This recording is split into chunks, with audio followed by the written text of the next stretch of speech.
Alaan mo! Blind item news. D on dating B. Nasa bata ang true love.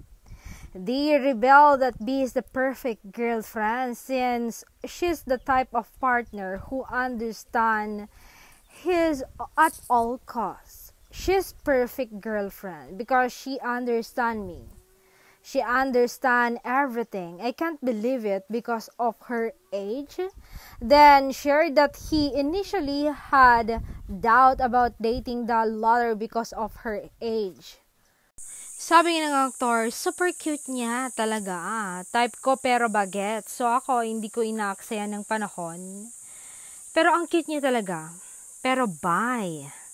Kasi napakabata niya talaga. Dagdag pa ng aktor, lagi lang kaming nagtatago.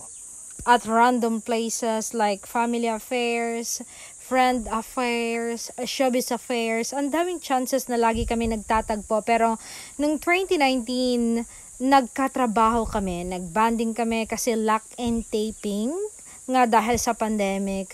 Doon na nagsimula. And D said he was the first one to say, I love you. Aruy! Sabi niya, I always wanted to say those words to her, but I was looking for the right moment. Then I just blurted it out. Nasa batang true love na tawang-tawa pang huling hirit ng aktor.